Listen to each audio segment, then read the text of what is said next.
ayun na nga mga master, no? So yan na nga sa motorcycle taxi kasi unahin ko yung pinaka-importante, no? Ito yung unahin ko yung pinaka-importante, no? So para lang to mga master sa mga hindi pa to alam yung mga ganitong diskarte, no? Para madagdagan yung kikitain mo sa biyahe mo araw-araw. So unahin ko yung pinaka-importante sa ating mga motorcycle taxi kasi ang pinakang-importante is ang oras, no? So parang time is gold, sabihin yung oras talaga pinaka-importante sa atin pag bumabiyahe tayo. So kailangan mabilis nating maihatid yung pasahero para makakuha agad tayo ng panibagong pasahero. So sa atin nga sa MC Taxi, di ba, siyempre bawal naman natin itakbo yan na mabilis, no? Hanggang 60 lang yung takbo natin. Hindi tayo pwedeng pasingit-singit, hindi tayo pwedeng kamuti rider, no? So kailangan natin maingat pa rin kahit gusto natin bilisan na maibaba agad yung pasahero, may hatid agad, is maingat pa rin tayo. Kaya kailangan, ito yung pinaka-importante mga master, kailangan kabisado mo talaga yung kalsada. So dapat kabisaduhin mo yung kalsada, kabisaduhin mo, pag-aralan mo yung mga traffic, kung anong mga oras na traffic, no? So ang pinaka-importante talaga makabisado mo yung mga shortcut.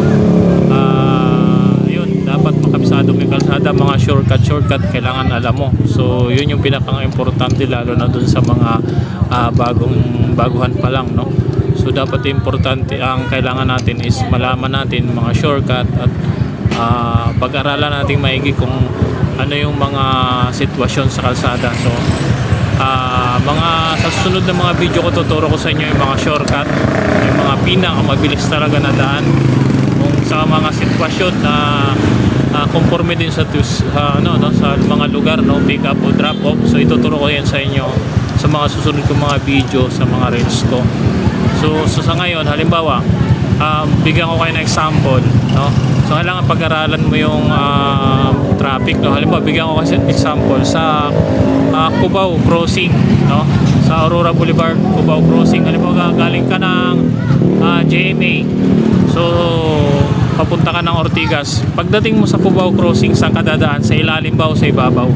So ang pinakang kasi dyan, base sa mga experience ko, ang pinakamabilis dyan is sa ibabaw.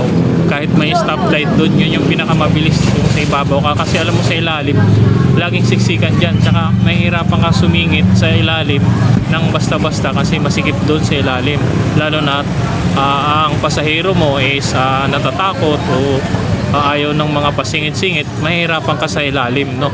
So kailangan talaga sa ibabaw ka dumaan. Pag sa ibabaw ka dumaan, maluwag yung gilid sa kanan, doon ka makakasingit ng maayos. At saka ang stoplight naman doon is mabilis lang, no? Pag stop noon, mga ilang seconds lang, maguguna uli yun. So sa base sa karanasan ko is mabilis dumaan doon sa ibabaw, sa Cubao ibabaw kaysa sa Cubao ilalim yun. So isa yan sa mga dahilan na mga master na makapagpabawas ng ating oras sa biyahe.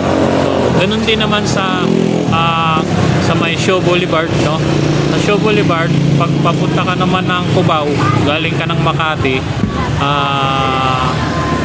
isasuggest ko rin sa'yo sa ibabaw ka rin dumaan kasi mas mabilis pa rin doon sa ibabaw kaysa sa ilalim. Sa ilalim ganun din, siksikan. And then paglabas mo doon sa may Mega Mall, traffic, ang gagawin mo, unti-unti kang kakanan para dito ka na naman sa gilid. Pero kung sa ibabaw ka dumaan, is dire-diretso na yon sa gilid na yon. Pag nag-go na yung stoplight, dire-diretso ka na sa Mega Mall sa gilid. So nandun ka na kagad. So hindi ka na mahirapan. Mas mabilis dun base sa aking experience. Mas mabilis sa ibabaw kaysa sa mga ilalim, no? So yun mga master, isa sa mga tip. Bakit nasabi na madadagdagan ang kita mo? Dahil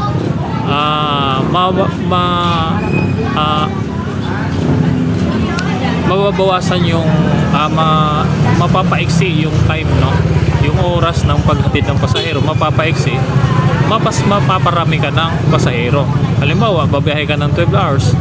So sa 12 hours naka 15 rides ka. Kasi ano no, tapos nung malaman mo na yung mga diskarte sa daan, mga shortcut, naka 17 rides ka na no, o kaya 18 rides sa 12 hours. Ganun yun mga master, ganun yung diferensya. Kaya nasasabi ko, madadagdagan yung kikitain mo kung malalaman mo lang yung mga ganitong diskarte. So yun lang mga master, sana nakatulong ko sa inyo. Kung nakatulong ako sa inyo, share nyo naman yung video na to para sa iba. At marami pa akong video na ilalabas, yung mga shortcut naman, mga shortcut, tuturo ko yan sa inyo lahat. So lahat ng mga experience ko sa biyahe, tuturo ko yan. So yan mga master, maraming salamat. Ingat kayo palagi, bye bye.